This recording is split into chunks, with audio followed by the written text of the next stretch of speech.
My name is Nora Atwood, and at 38 I sat in court while a lawyer called me a kidnapper. The 3 children I had raised for 12 years were listed as her victims. Across the aisle, my sister Wren dabbed at dry eyes. 12 years earlier, she had parked in my driveway, unbuckled her kids, and asked for 1 hour. 1 hour became fevers, lunchboxes, nightmares, school forms, and bedtime. She got a head start. I got the children. What no one knew was that in my bag, under my checkbook, sat a sealed envelope I had carried for 11 years. A city name was written across the corner. I will get to that envelope, because it is the reason the judge leaned forward and asked the question that split my life in half. Back then, I was 26, renting a worn little house on Maple Street, working nights at a diner and saving for nursing school. Wren arrived with 3 kids, a duffel bag, and a story about an appointment she could not miss. Ellie was a feverish toddler on her hip. Jonah was 3 and half asleep.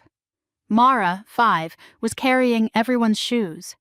Wren kissed their heads, shoved the diaper bag into my arms, and said, "Just 1 hour, sis."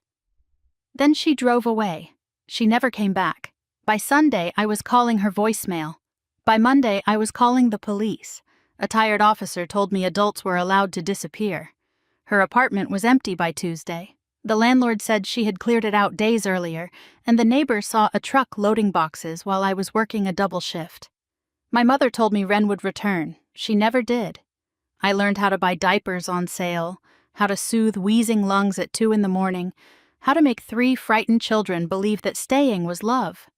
But when Jonah turned 4 and I took him to the hospital for an asthma attack, a social worker told me the truth. I had no legal right to them. If Wren made a call, the state could separate us all.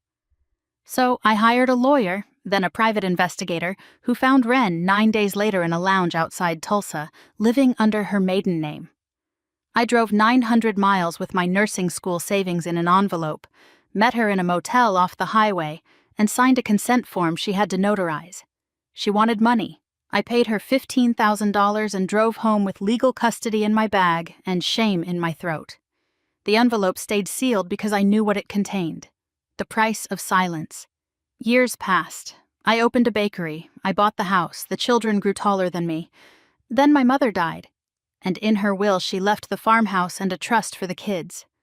I was named trustee.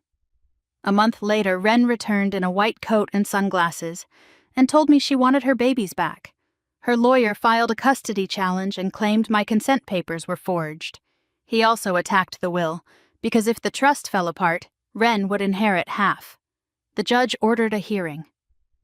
The first time Wren visited the supervised playroom, she was perfect. Gifts, tears, careful questions, remorse. Ellie glowed, Jonah thawed, and Mara watched her with a face like stone.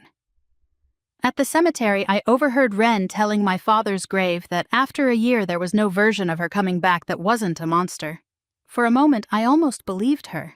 Then she said my mother had owed her the house, and I understood that guilt and greed could wear the same coat.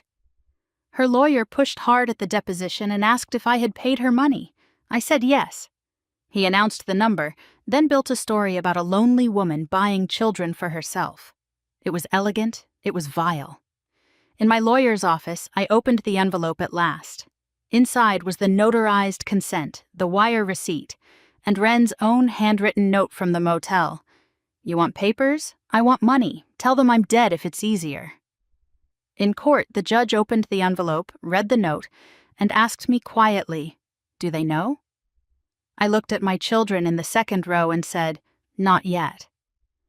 Then I told them everything. The porch, the hospital, the payment, the postcards Wren mailed once a year with no message, the lie I had told about feeling bought.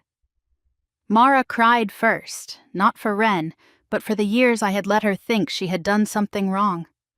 The judge denied Wren's petitions, found abandonment, and ruled the consent genuine. Later, my eldest asked me if I ever wanted to give them back. I told her no, not for 1 hour. In October, Mara asked for adult adoption papers. I signed them with shaking hands. The envelope is gone now, and so is the silence. My family is not the one that left. It is the one that always stayed.